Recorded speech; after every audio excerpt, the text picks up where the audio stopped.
우리가 인생을 살아가면서 가장 많이 하는 것 중에 하나가 선택입니다. 매일 아침 잠에서 깨어날 때부터 우리는 선택을 합니다. 너무 피곤한데 5분만 더 잘까? 아니야, 지금 일어나야 돼. 아니면 늦는다. 내 지각했는데 또 지각한다. 침대에서 언제 일어날지부터 우리는 고민을 하고 또 거기에 맞는 선택을 하게 됩니다. 그리고 일어나서 아침을 먹을 때도 오늘은 시리얼을 먹을까? 아니면은 냉동밥을 돌려 먹을까? 우리는 또다시 고민을 하고 선택을 합니다. 이렇게 우리가 나의 하루를 정말 섬세하게 돌아보면요, 눈 뜰 때부터 눈 감을 때까지 계속 선택의 연속입니다. 그렇기에 내가 삶 속에서 어떤 선택을 하느냐가 내 인생을 결정한다 해도 과언이 아닙니다. 이것은 신앙에 있어서도 마찬가지입니다. 신앙생활 또한 수많은 선택의 연속입니다.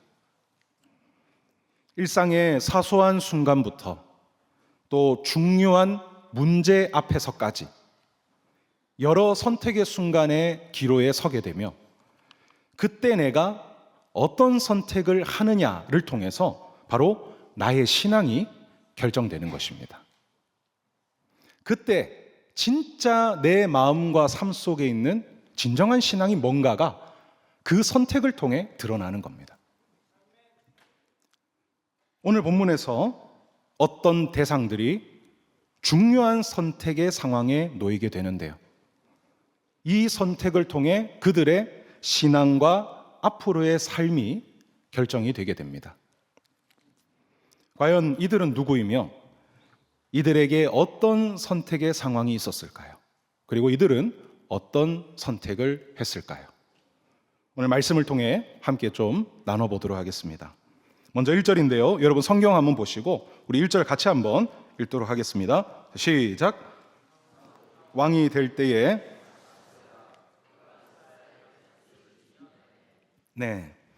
자, 오늘 본문은 사울이 왕이 되고서 다스린 지 이제 2년 차에 접어든 때였습니다. 실제적으로 이때 사울이 왕이 되고 다스린 지는 1년 남짓한 때였는데 연차로 따지면 2년 차에 접어든 그런 시기였습니다. 자, 이때 한 사건이 일어나게 됩니다. 2절에서 3절인데요, 우리 2절 3절도 같이 한 번 더 읽도록 하겠습니다. 이스라엘 사람 3,000명을 택하여 그 중에서 2,000명은 자기와 함께 믹마스와 베델산에 있게 하고 1,000명은 요나단과 함께 베냐민 기브아에 있게 하고 남은 백성은 각기 장막으로 보내니라. 요나단이 게바에 있는 블레셋 사람의 수비대를 치매 블레셋 사람이 이를 들은지라. 사울이 온 땅에 나팔을 불어 이르되 히브리 사람들은 들으라 하니. 자, 이 2년 차에 접어든 요때 사울 왕이 이스라엘 백성들 중에 3,000명을 군사로 선발합니다. 그래서 그 중에 2,000명은 자신과 함께 있게 하고 나머지 1,000명은 자기 아들인 요나단과 함께 있도록 했습니다. 자, 그런데 이 요나단, 아들 요나단과 함께 했던 1,000명의 군사들이 뭘 했느냐?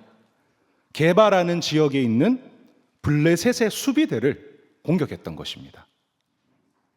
그럼 왜 갑자기 이들이 블레셋 수비대를 공격한 것이냐? 이 당시 이스라엘은요, 블레셋의 속국까지는 아니었습니다. 그러나 정말 당시 막강한 군사력을 지닌 이 블레셋에게 있어서 이스라엘이 압제를 당하고 있던 때였습니다. 그래서 늘 블레셋의 눈치를 봤습니다. 그리고 정치, 경제, 안보 등 여러 영역에서 이 블레셋으로부터 많은 압박을 받고 있었습니다. 그래서 나라가 자유롭지 못했던 겁니다. 자, 이런 상황에서 사울이 왕으로 등극한 지 2년째 접어든 이때 이제 사울 왕이 한 가지 도전을 하는 겁니다. 뭐냐? 자기들을 압제하는 블레셋으로부터 이제 독립을 해야겠다. 이런 마음을 먹고 어떻게 했느냐? 아들 요나단을 통해 선제 공격을 감행했던 것이었습니다. 근데 이들이 이런 용기를 낼 수 있었던 이유가 있었는데요. 바로 앞선 11장에서 암몬과의 전쟁에서 아주 큰 승리를 거뒀었기 때문입니다. 그 전까지는 그저 약하고 무능하다고만 생각했는데 암몬과의 전쟁에서 큰 승리를 한번 거두고 나니까 이들이 용기가 이제 생긴 겁니다. 야, 우리 이전에 암몬을 무찔렀지 않느냐? 우리 블레셋도 무찌를 수 있다. 라며 용기를 가졌고 결국 사울의 명령하에 요나단이 블레셋의 수비대를 먼저 선제 공격했었던 것입니다. 자, 이 소식이 블레셋 전체에게 퍼집니다. 이스라엘이 우리의 수비대를 공격했다더라. 이건 전쟁의 선전포고와 다름없었습니다. 그래서 이 소식을 들은 블레셋 왕 그리고 블레셋 사람들이 어떻게 하냐? 이스라엘과 전쟁을 치르고자 준비를 합니다. 자, 그리고 이번엔 이스라엘 입장입니다. 사울 왕과 요나단이 블레셋을 공격했다는 그 소식, 그리고 그로 인해서 블레셋이 지금 자기들을 공격하고자 준비한다는 이 소식을 이스라엘이 듣게 됩니다. 그러자 어떻게 하느냐? 이스라엘 백성들도 마찬가지로 블레셋과의 전쟁을 위해 길갈이라는 곳으로 모여들기 시작했던 겁니다. 자, 이렇게 두 나라가 전쟁을 치를 상황 앞에, 아주 중요한 상황 앞에 이들이 놓이게 됩니다. 그리고 얼마 안 가 곧이어 블레셋이 군사를 이끌고 이스라엘 땅으로 먼저 등장을 하게 됩니다. 자, 그런데 블레셋이 전쟁을 하고자 등장하는 것을 딱 보는데 블레셋이 가진 군사력이 상상했던 것보다 훨씬 더 어마어마했던 것입니다. 자, 5절인데요. 제가 읽겠습니다. 블레셋 사람들이 이스라엘과 싸우려고 모였는데 병거가 3만이요 마병이 6,000명이요 백성은 해변에 모래같이 많더라. 그들이 올라와 벳아웬 동쪽 믹마스에 진침해. 먼저 병거가 3만이다 이렇게 말하는데 여러분, 이 병거는 당시 말이 끄는 전차를 가리키는데요. 오늘날로 치면 탱크와 같다고 할 수 있습니다. 여러분이 병사들이 그냥 몸으로 전쟁하는 이런 칼과 방패 이런 걸로 전쟁하는 육탄전을 벌이는 현장에서 탱크가 있다라면 그 탱크는 한 대만 있어도요 위력이 어마어마합니다. 상상을 초월해요. 자, 마찬가지로 당시 전차가 오늘날 탱크와 같다 했는데요. 이 전차 한 대의 위력이 어마어마했던 겁니다. 그 전차 한 대가 수십 명을 그냥 몰살시킬 정도로 아주 강력했습니다. 정말 이 당시 최고의 전쟁 병기가 전차였는데 이게 무려 3만 대가 있다는 겁니다. 거기다 말을 타고 싸우는 마병이 6,000명이었습니다. 그리고 일반 병사는 해변의 모래같이 그만큼 정말 많았다는 겁니다. 자, 그러면은 이게 블레셋에 가진 군사력이었는데 그에 맞서는 이스라엘의 군사력은 어땠을까요? 여러분, 이스라엘은요 전차는 한 대도 없었습니다. 아니, 전차가 뭡니까? 철로 만든 무기조차도요 백성들이 하나도 없었어요. 여러분, 오늘 본문인 후반부 13장 19절 이하 말씀을 보면요 이 당시 이스라엘이 가진 어떤 그 현실을 좀 설명을 해주는데요. 뭐라 말하냐? 이스라엘에는 철을 다룰 수 있는 기술자가 없다고 말합니다. 이건 어디에 있느냐? 바로 지금 쳐들어온 블레셋인들만 가지고 있는 기술이었던 거예요. 그래서 철로 만든 무기를 이스라엘이 갖고 있는데 누가 갖고 있느냐? 사울 왕과 아들 요나단밖에 딱 2명만 갖고 있는 겁니다. 그러니까 전쟁하겠다고 모인 이스라엘 백성들, 그들의 손에 제대로 된 무기조차 하나도 없이 그들은 모여 있었던 겁니다. 그런데 그들 앞에 나타난 블레셋인들의 군사력은 상상을 초월했던 겁니다. 여러분, 지금 블레셋을 맞서는 이스라엘의 이 모습은, 군사력은요, 초라하다 못해 절망적이죠. 이건 보나마나 결과가 뻔한 일이었습니다. 자, 이스라엘 백성들이 자기들 눈앞에 엄청난 군사력으로 무장한 블레셋 사람들을 직접 보게 됩니다. 그러자 이스라엘 백성들이 어떻게 반응하느냐? 6절과 7절인데요. 제가 읽겠습니다. 여러분 성경을 눈으로 보십시오. 이스라엘 사람들이 위급함을 보고 절박하여 굴과 수풀과 바위 틈에 은밀한 곳과 웅덩이에 숨으며 어떤 히브리 사람들은 요단을 건너 갓과 길르앗 땅으로 가되 사울은 아직 길갈에 있고 그를 따른 모든 백성은 떨더라. 자, 여러분, 여기 6절에서 이스라엘 사람들이 위급함을 보고 이렇게 말하는데, 여기서 위급함이라는 이 단어는 둘러싸이다라는 뜻입니다.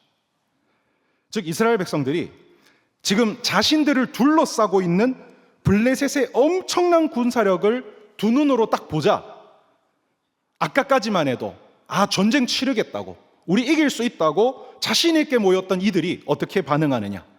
완전히 겁에 질린 겁니다. 그리고는 숨을 곳을 찾고 그곳에 숨는다고 난리법석인 겁니다. 여기 나오죠. 수풀, 바위 틈, 웅덩이, 숨을 만한 곳을 막 급히 찾는다고 엉망진창인 겁니다. 심지어 일부는 아예 이 전장을 버리고 도망치는 겁니다. 자, 여러분, 여기서 우리는 첫 번째로 이스라엘 백성들의 선택을 우리가 볼 수 있습니다. 지금 이스라엘 백성들은 자신들과 이 나라의 생사가 걸린 블레셋과의 전쟁이라는 중요한 상황 앞에 섰습니다. 그런데 여기서 이들이 어떤 선택을 합니까? 전쟁이냐? 도망치느냐? 그런데 여러분, 이들은 전쟁이 아니라 숨거나 도망치는 선택을 한 겁니다. 그럼 이들이 왜 이런 선택을 하게 된 것일까요? 아까 6절에서 나왔었죠. 이스라엘 사람들이 위급함을 보고, 바로 블레셋의 막강한 군사력을 그들의 두 눈으로 바라보자 완전히 겁에 질려서 숨거나 도망치는 선택으로 나타나게 되었던 것입니다. 그렇습니다, 여러분. 오늘 우리들이 무엇을 바라보는가에 따라 나의 선택이 달라지게 되는 겁니다. 나의 삶 속에서 어떤 문제나 일들, 상황이 일어났을 때, 어떤 중요한 선택의 순간 앞에 내가 놓이게 되었을 때, 그때 내가 무엇을 바라보는가, 여기에 따라 나의 선택이 완전히 달라지게 되는 것입니다.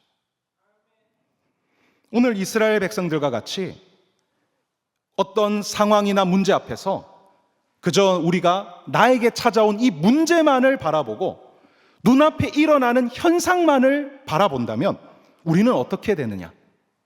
인간적인 생각밖에 할 수 없고 그 안에 갇히게 되는 겁니다. 여러분, 오늘 이스라엘 백성들 블레셋의 막강한 군사력만 바라봅니다. 오늘 본문을 보면 그것밖에 안 봐요. 그것밖에 그들의 눈에 보이지 않는 겁니다. 그리고 그들과 전쟁을 치러야 할 이 현상만을 이어서 바라보니까 이들의 반응은 지극히 인간적인 생각과 반응밖에 없습니다. 겁에 질리는 것, 그리고 이거 절대 이길 수 없다, 그러니까 우리 무조건 졌다라며 숨고 도망치는 이런 모습과 반응이 나타났던 겁니다. 여러분, 지금 이 이스라엘 백성들의 반응과 모습은요, 일반 세상 사람들의 입장에서, 일반적인 시각에서 보면 너무 당연한 거고 정상적인 모습이었습니다. 안 그렇습니까? 지금 자기들과 맞서는 블레셋이 가진 군사력이 비교할 수준도 안 됩니다. 이거는 보나마나 어린아이가 봐도 결과가 보일 정도였습니다. 일반적인 인간적인 눈으로 바라보고 일반적인 시각, 일반 세상 사람들이 바라볼 때는 이건 너무 당연한 반응인 거예요. 오히려 도망치도록 권유해야 되는 겁니다. 지극히 정상적인 모습인 겁니다. 자, 그런데 우리가 기억해야 될 사실은 오늘 이 이스라엘 백성들은 일반 세상 나라와 일반 사람들이 아니라는 것입니다. 여러분, 이 이스라엘 백성들은 일반적인 나라와 사람들과 달랐습니다. 무엇이 다르느냐? 바로 하나님께서 이들과 함께 하신다는 그 사실이었습니다. 하나님께서 택하셨고 하나님께서 과거부터 지금도 사랑하셨고 사랑하고 계시며 그리고 항상 영원토록 함께 하신다는 이 사실, 여러분, 이것이 바로 일반 세상 나라나 일반적인 사람들과 이들과 완전히 다른 차이가 여기에서 있었던 겁니다. 여러분, 참 흥미로운 것이요, 하나님은 우리 눈에 보이지 않습니다. 그래서 여러분, 겉으로 보면요, 일반 다른 나라나 이스라엘이나 별반 차이가 없는 것처럼 보입니다. 하나님이 눈에 안 보이잖아요. 그냥 이스라엘인들이나 일반 다른 세상 나라나 겉으로 보면 똑같은 거예요. 전혀 차이가 없어 보이는 겁니다. 자, 그런데 여러분, 신기한 것이 뭐냐? 그 보이지 않는 하나님께서 우리 가운데 함께 하시고 도우시면 이스라엘 백성들의 실제 삶 속에 눈에 보이는 역사들로 나타났다라는 것입니다. 여러분, 오늘 우리들도 마찬가지입니다. 우리들을 겉으로만 보면요, 일반적인 눈으로만 바라보면 세상 사람들이나 우리나 전혀 다를 바가 없어 보입니다. 안 그렇습니까? 여러분, 예배 마치고 길거리 나가고 여러분 직장 가고 학교 가고 지내보십시오. 겉으로 보면요, 세상 사람들이랑 우리나 별반 다를 바가 없습니다. 똑같아 보여요. 똑같이 생겼고 똑같이 공부하고 똑같이 직장 다니고 똑같이 일하고 똑같이 밥 먹습니다. 자, 그런데 여러분, 세상 사람들과 우리는요, 다릅니다. 분명히 똑같은데, 겉으로 보면 똑같은데 세상 사람들과 오늘 우리는 분명히 다른 거예요. 뭐가 다르냐? 바로 눈에 보이지 않는 영역에서 그 다름이 있다라는 겁니다. 그것은 바로 하나님께서 오늘 나와 함께 하신다는 사실, 하나님께서 오늘 우리들과 함께하고 계신다는 그 사실, 하나님이 나를 택하셨고 사랑하고 계시며 영원토록 내 삶 속에 내가 어디를 가든 무엇을 하든 함께 하신다는 그 사실에서 바로 세상 사람들과 우리는 확실히 구별된 존재, 하나님의 자녀이자 백성이 거기서 나눠지게 되는 겁니다. 그리고 참 놀라운 것이, 분명 하나님은 보이지 않는데 그 보이지 않는 하나님께서 오늘 나의 삶 속에 함께 하시고 돕기만 하시면 나의 삶 속에 눈에 보이는 하나님의 역사들이 일어나고 그것을 경험하게 된다라는 것입니다. 수많은 믿음의 선조들의 말씀들을 보면 다 그랬어요. 똑같이 그때도 하나님이 눈에 안 보였습니다. 그런데 참 신기한 것은 그들의 삶 속에 하나님이 함께 하시고 도우시니까 보이지 않는 하나님이 보이는 역사로서 나타나게 되는 겁니다. 오늘 여러분들의 삶 속에서도 분명 경험하고 있을 겁니다. 분명 하나님은 안 보입니다. 그런데 내 마음속에 함께 하심을 내가 믿음으로 알죠. 나와 동행하심을 믿음으로 알죠. 그리고 그 믿음으로 세상에 나가 살아가니까 그 하나님께서 나의 삶 속에 함께 하시고 도우시니 실제 내 삶 속에 눈에 보이는 역사들을 우리 얼마나 많이 경험합니까? 내가 절박한 어려움에 있었을 때, 내가 이 문제가 해결되지 않아 큰 낙심에 빠졌을 때, 그때 하나님이 도와주시니까 그 문제가 해결되는 기적을 우리 경험했었잖아요.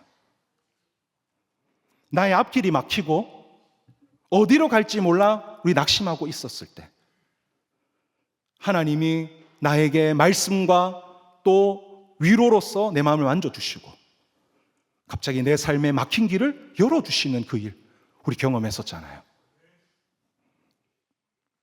여러분, 오늘 특히 본문 속 이스라엘 백성들이 이런 면에서 가장 많이 보고 경험한 자들입니다. 보이지 않는 하나님께서 이들과 함께하고 도우시니까 눈에 보이는 홍해가 갈라지는 역사, 이들이 경험했었습니다. 보이지 않는 하나님께서 이들과 함께하고 도우시니까 하늘에서 만나가 내리는 역사가 일어나고 엄청난 양의 메추라기가 그들에게 날아오는 역사를 경험하고 반석에서 물이 솟아나는 기적을 그들의 삶 속에서 두 눈으로 보고 경험했었습니다. 그렇습니다, 여러분. 오늘 이 이스라엘 백성들은요, 눈앞에 막강한 군사력을 가진 이 블레셋인들이 나타났을 때, 비록 눈앞으로만 바라보면 너무 절망적이지만 그 순간 이들은 그것만 바라봤으면 안 됐습니다. 그 눈에 보이는 영역 너머에 계시는 하나님을 생각하고 바라봐야 했던 겁니다. 이 블레셋 군사들을 보는 순간 바로 하나님께서 자신들에게 이전에 베푸셨던, 도우셨던, 삶 속에 함께 하셔서 나타났던, 눈에 보이는 역사로 나타났던 그 도우심과 은혜들을 기억하며 그 하나님을 바라봐야 했던 겁니다. 하나님, 도와주십시오. 이들은 이렇게 반응했어야 되는 겁니다. 그런데 지금 이들은요, 눈에 보이지 않는 하나님, 아예 온데간데 없습니다. 그저 자기들 눈에 보이는 것에만 집중하며 거기에 매몰되어서 갇혀서 허우적거리고 있는 겁니다. 그래서 전혀 하나님이 보이지 않았고 지극히 인간적인 것들만 바라보며 인간적인 선택만을 내렸던 것입니다. 자, 그런데 지금 이 이스라엘 백성들 외에 다른 한 사람도 같이 있었습니다. 바로 이스라엘의 왕 사울이었습니다. 백성들은 그래요, 좀 이렇게 연약하고 모자란 모습이 있다 할지라도 그래도 왕인 사울은 좀 다르지 않을까요? 그래도 그는 하나님을 바라보는 모습이 있지 않았을까? 자, 사울왕이 어떻게 했는가가 이어서 나타나는데요, 백성들이 이렇게 겁을 먹고 숨고 도망친 그 자리에 사울왕이 함께 있었습니다. 자, 그리고 막 대부분의 백성들이 도망치고 숨었지만 그래도 그 자리를 지키고 있는 백성들이 있었습니다. 비록 두려워 떨었지만 그 자리를 지키는 백성들이 있었어요. 자, 이때 사울왕이 어떻게 하느냐? 그 자리에서 도망치거나 숨지 않고 그 자리에서 7일 동안 한 사람을 기다립니다. 바로 사무엘 선지자였습니다. 사울은 이 전쟁을 앞두고 사무엘에게 찾아가서 이곳에 와 하나님께 예배드려 달라고 그는 미리 요청했었고 그 약속한 기한이 7일이었던 것입니다. 여러분, 그래도 사울왕은 좀 달랐어요. 백성들은 당장 눈앞에 반응만 보고 도망치고 숨었지만 그래도 사울은 이 이스라엘 백성들보다는 좀 나았던 겁니다. 그래도 그는 하나님을 바라보고자 하는 모습이 그에게 있었던 겁니다.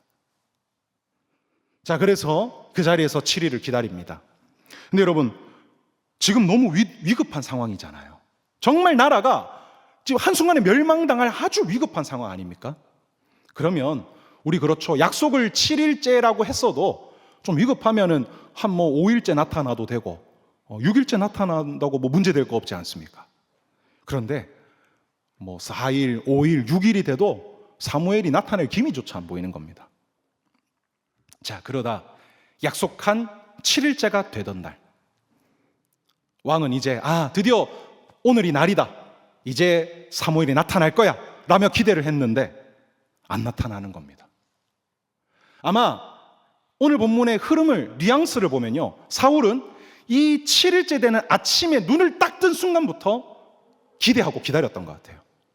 오늘이다 라면서 아침녘부터 사무엘이 나타나기를 먼발치에서 바라보며 기대했던 것 같아요. 근데 안 나타나는 겁니다. 나름 몇 시간을 기다렸는데도 안 나타나는 거예요. 그리고 사울은 백성들에게도 말했을 겁니다. 7일째 되면 사무엘이 나타날 거다. 그러면 우리 다 이긴다, 해결된다 라고 달랬을 겁니다. 그런데 안 나타나니까 이제는 백성들도 실망을 하는 겁니다. 그래서 그나마 남아있던 백성들이 어떻게 하느냐? 떠나가기 시작합니다. 이제는 희망이 없다라며 떠나가고 흩어지는 겁니다. 자, 그러자 이때 사울왕이 어떻게 행동했느냐? 9절인데요. 여러분, 우리 9절 말씀 성경 보고 우리 같이 한번 읽도록 하겠습니다. 자, 시작. 사울이 이르되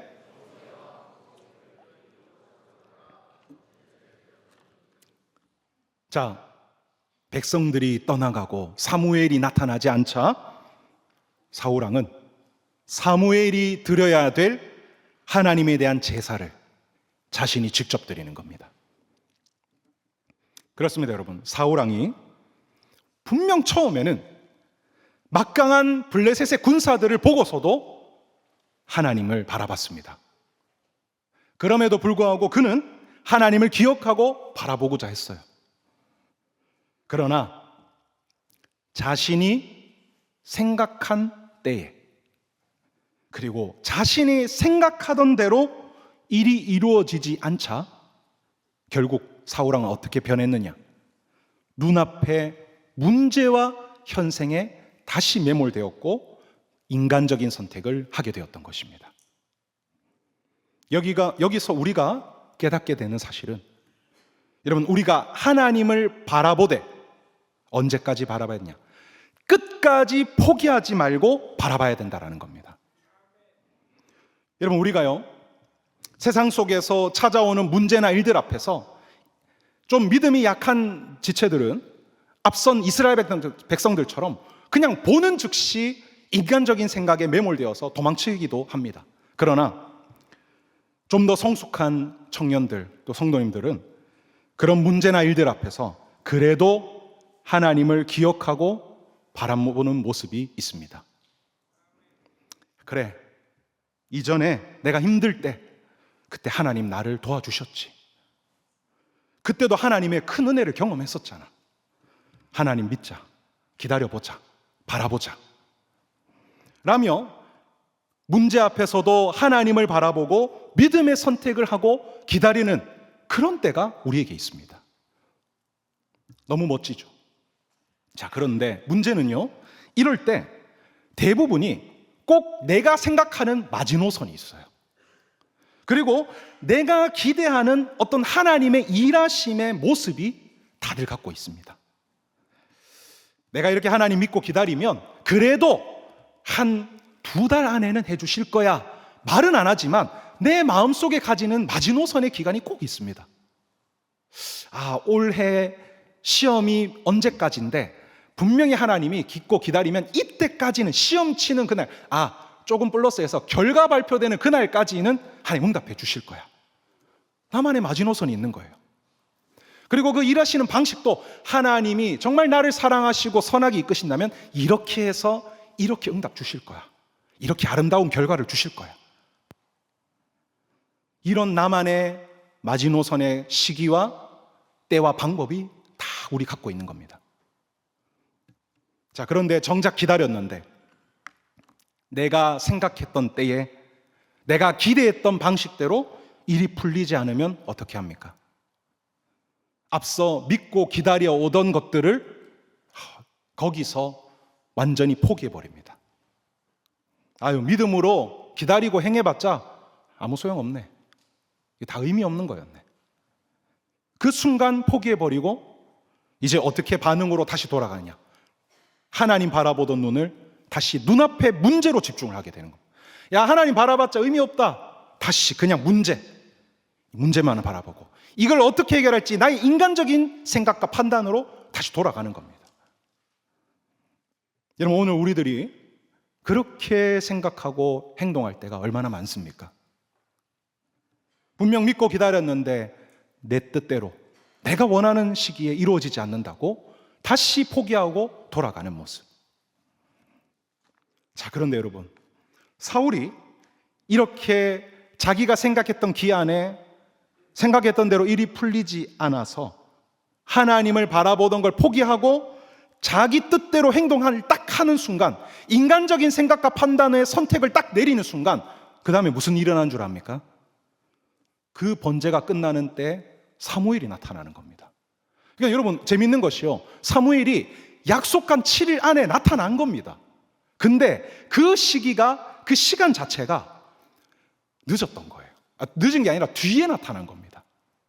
근데 사울은 약속된 7일, 자기가 생각한 어떤 때의 마지노선이 7일이면 바로 나타나겠지 라면 너무 조급했었고, 결국 그 똑같은 7일인데도 불구하고 얼마 기다리지를 못해서 이런 행동을 했던 겁니다.